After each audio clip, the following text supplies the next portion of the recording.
C'est ton gars Vantard, Naga, qui revient une fois de plus again and again te balancer cette dose, ce nectar onctueux et survitaminé. Donc le film du jour s'intitule The Last Day of Summer, réalisé par Jason Reitman, à qui l'on doit Juno et In the Air. Donc voilà, c'était un film entre guillemets qui était précédé d'un buzz sans précédent. C'est un film qui dispose d'un casting haut de gamme et grand luxe.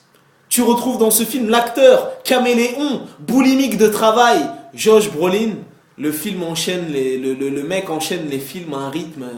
Depuis les Goonies, il a bien grandi et je peux te dire qu'il enchaîne les films à un rythme effréné, frénétique. Ainsi que la délicieuse, la sublime Kate Winslet. Bon, Kate, je sais que tu ne verras jamais cette vidéo. Cette vidéo ne remontera jamais jusqu'à tes yeux, mais en tout cas, sache que je t'aime. Voilà, c'est dit, il fallait le dire, je le dis dans cette vidéo.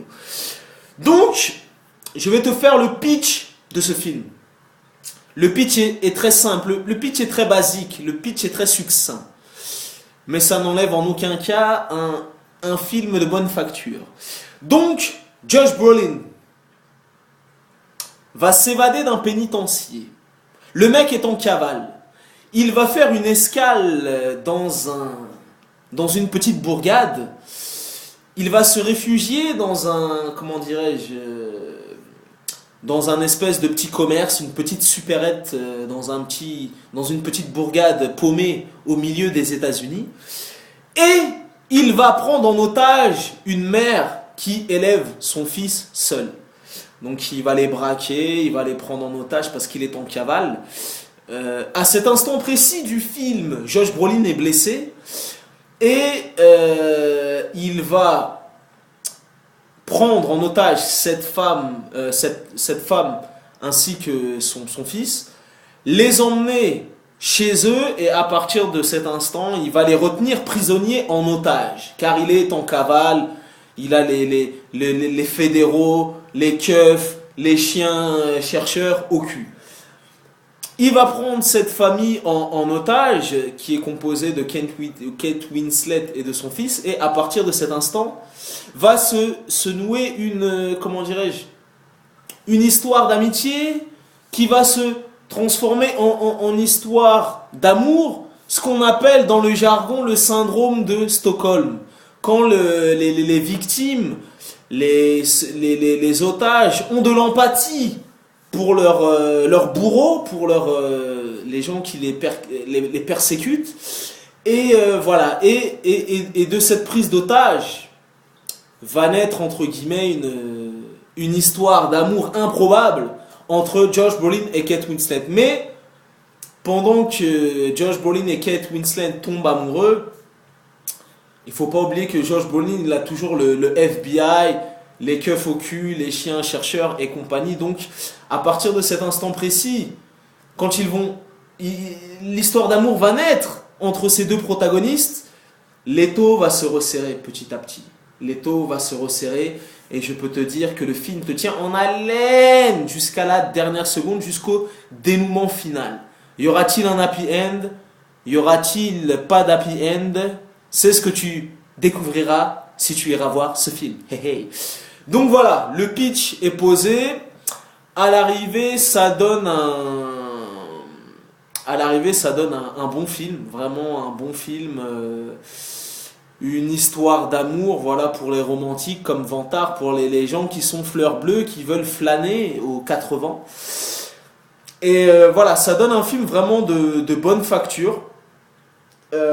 Voilà, malgré il me semble qu'il dure un peu plus de 2 heures ou pas loin de 2 heures, tu les vois pas spécialement passer, le rythme est bon. Et voilà, grosse perf de Josh Brolin, grosse perf de Kate Winslet. Et voilà, vraiment le film malgré que ce soit une histoire d'amour, le film te prend aux tripes. Parce que tu vas te dire, pendant tout le film, tu es là à te dire, est-ce qu'il va s'en sortir? Putain, mais non, mais... Tu vois, l'étau se resserre. Et les keufs fouinent dans toute la ville, ils le recherchent, tout ça et tout. Et voilà, donc à l'arrivée, ça donne vraiment un film sympathique, un film de bonne facture avec des bons acteurs, une belle mise en scène, une belle bande originale et voilà. Et pendant le film, ce que j'ai aimé aussi, c'est que bon, Josh Brolin est en cavale. Il vient de s'évader de prison. Il vient de s'évader de prison. Et toi, spectateur, en voyant ce film, tu veux savoir pourquoi Josh Brolin était en prison. Et le réalisateur a eu cette astuce de... En fait, c'est sous forme de flashback, tu vois, petit à petit, le réalisateur emmène ça petit à petit, et au final, il faut limite aller presque 1 heure et demie avant, sur les 2 heures de film, pour savoir qu'est-ce que Josh Brolin avait fait pour en arriver là. Donc même ça, ce truc-là, c'est pas mal, c'est fait sous forme de flashback tout au long du film, et après tu dis ah ouais, en fait il est parti en prison pour ça. Donc voilà, de bons acteurs, une belle mise en scène, de belles images, une bonne bande son, l'étau qui se resserre sous fond de histoire d'amour improbable. Moi, Vantard, qui est un très grand romantique, tu vois, c'est-à-dire que tu me vois comme ça avec ma casquette de travers, mais Vantard est très fleur bleue, Vantard est romantique. Vantard est ce style de mec qui, au collège et au lycée, et même bien au-delà, écrivait des poèmes aux femmes pour les séduire. Tu vois, Vantard est un séducteur, Vantard est un player, you know. Donc, les films où il y a des histoires d'amour, c'est... Voilà, je suis sensible à ce genre de bullshit. Donc voilà, à l'arrivée, ça donne un film pas trop mal, que vraiment, je vous recommande. C'est vraiment un film de bonne facture. Voilà, vraiment original. Voilà, c'est adapté d'un bouquin, si je te raconte pas de conneries. Et au final, voilà, le film est sérieux. Donc je vous le recommande éventuellement si tu avais des doutes. Voilà, Vantard est parti en éclaireur pour toi, jeune gaillard.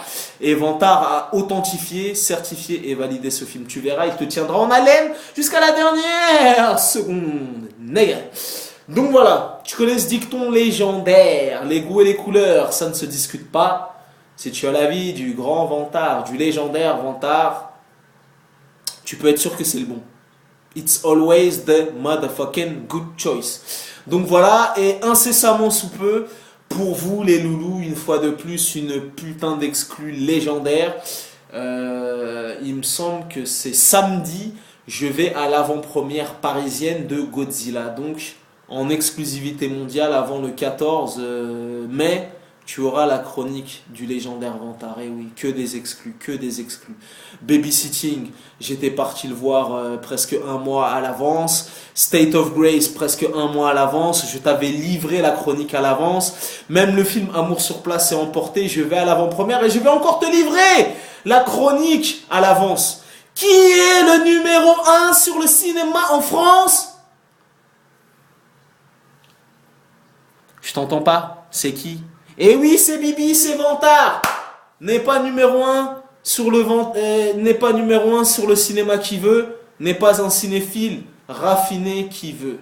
Devant tes yeux même se trouve l'un des cinéphiles les plus raffinés du XXIe siècle. À l'heure actuelle, entre le 1er janvier et aujourd'hui même, c'est-à-dire, je sais pas, on est le 4 mai ou le 5 mai, ouais, le 5 mai, j'ai déjà été 71 fois au cinéma. Prends-en de la graine, petit. À bientôt.